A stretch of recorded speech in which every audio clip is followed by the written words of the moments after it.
Skin Hanger Part 2, una obra que no fue una simple obra.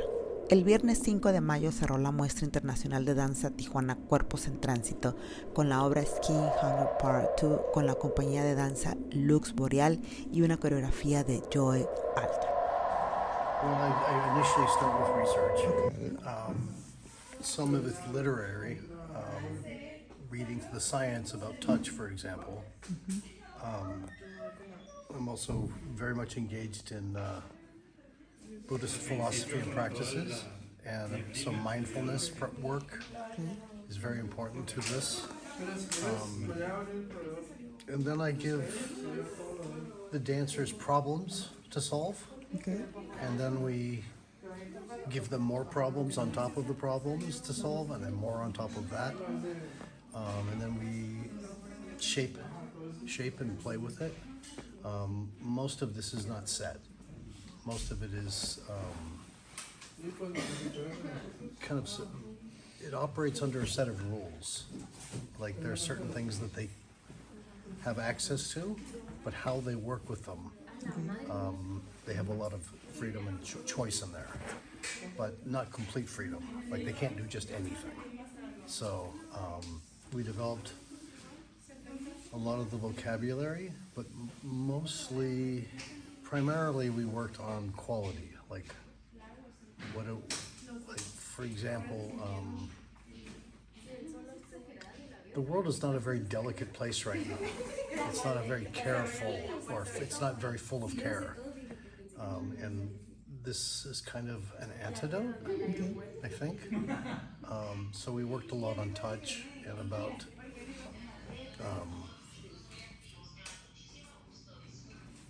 like how we sense things. One of the instructions is don't move any faster than you can sense the movement. Like you want to be in your body completely, not thinking anywhere. So that was most of the process. I mean, there's much more, but I feel like it was a way of what I want them to be doing is not dancing. Big D dancing. I want them to be exploring what it feels like to be in a body, in an environment. But they're also using material that was like it all comes back in the piece. So it's all variation. They can work very small with it or very big with it.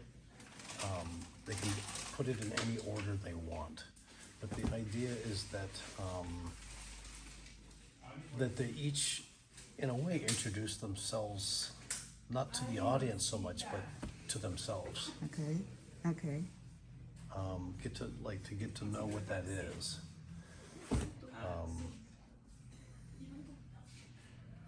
Yeah, I mean, I also there isn't any partnering until the end, really.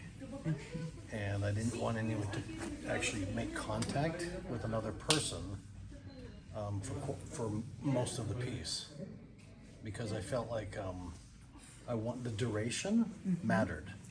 Like I liked that it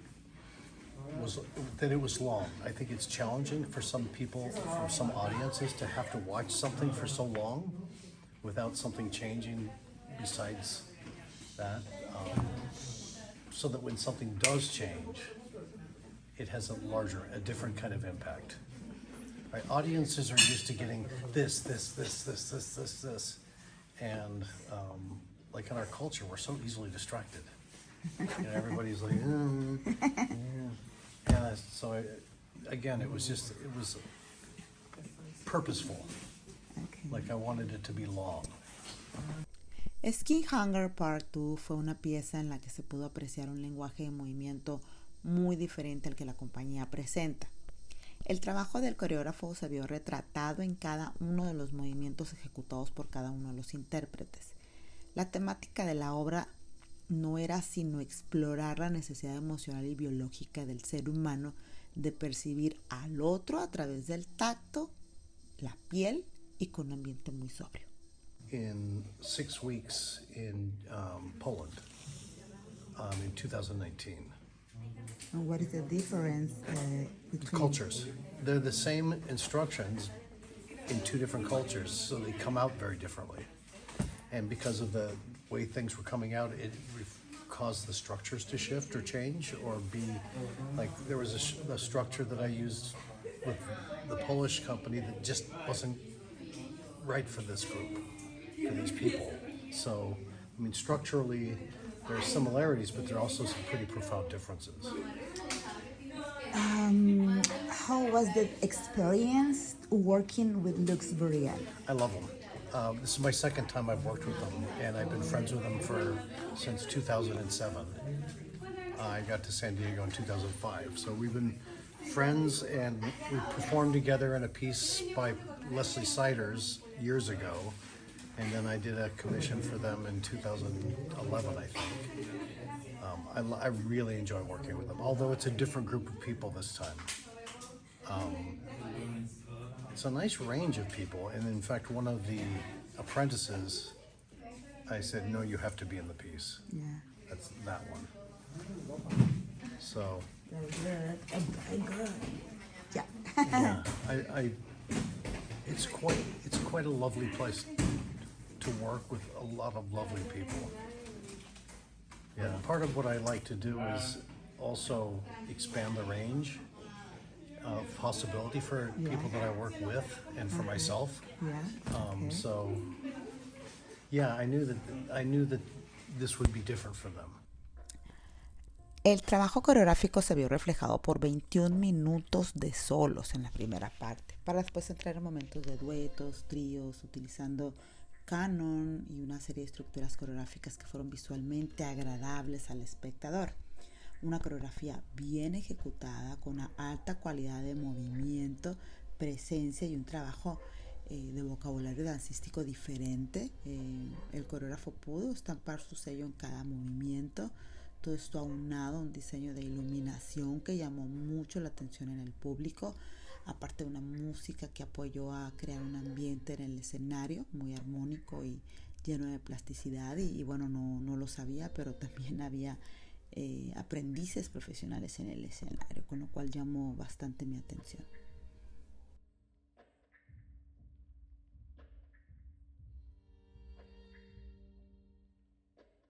The lights, I've always felt that lights shape space and create an atmosphere.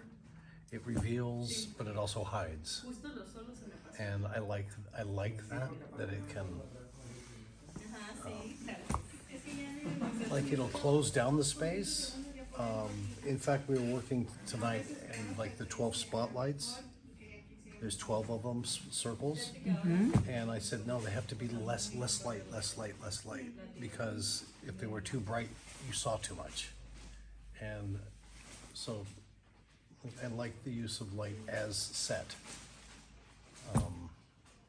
It's first of all, it's cheaper than sets, but it just has a different thing. But for example, we're using the smoke. It made the light visible. And it also created, like, if you're in the space, you actually have to, you literally see the barrier. I'm a native Californian, but I was born in San Francisco. Okay, very nice. And I started my career there, and then felt like I needed more information, so I went to New York. Okay. And danced professionally there, and then realized that nobody was really doing what I was interested in. Like, some people were doing parts of what I was interested in, like, oh, I like a little of this and a little of that, but not enough that I wanted to do that. So I thought, nobody's doing what I want to do, so I guess I have to do it. So I started making work, and actually had a company very quickly. Once I made, I think, like 6 dances in 1 year. And people wanted to see them, so I kept making them. And then I moved to Europe, which was kind of like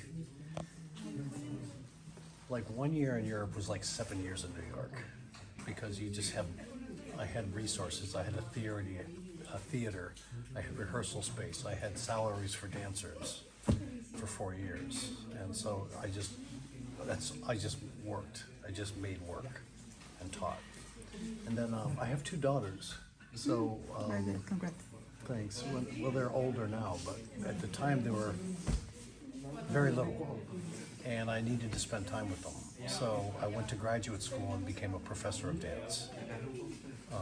So I got to San Diego State when I was 45, which could be considered. I mean, I had a whole career first, and now I've just retired, and I'm going to have another career, I think. So we'll see what happens. El coreógrafo norteamericano, que se considera que no tiene un estilo propiamente para coreografiar, sí que le gusta trabajar con esta capacidad que ofrece cada bailarín. Esta coreografía nos hace reflexionar mucho sobre esta necesidad del contacto a propósito del encierro vivido durante la pandemia en el 2020, que todo en ese momento se volvió virtual, y de pronto esta urgencia llamada hambre, en este caso coreográfico, es esta necesidad imperiosa de estar físicamente cerca del otro, y es un recuerdo de algo que es inherente al ser humano. Definitivamente un buen cierre demuestra que dejó un buen sabor de boca entre los espectadores.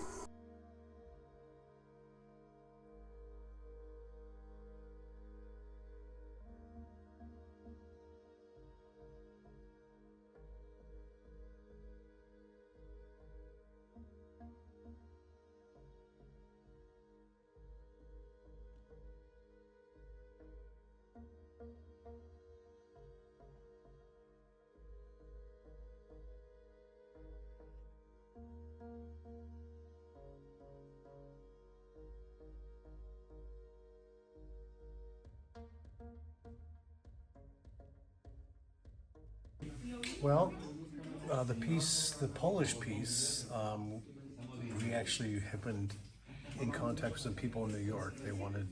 Some people in larger theaters saw it and wanted to bring it to their theater. This is getting performed in July, but also probably in August or September. And then I'm going to start a new work. But this will be under my own project. Lux Boreal es una compañía que produce, difunde y presenta espectáculos escénicos, tomando la danza como eje central con presencia en México, Latinoamérica, Estados Unidos y Europa, además de contar con distintas plataformas de educación, formación y exposición.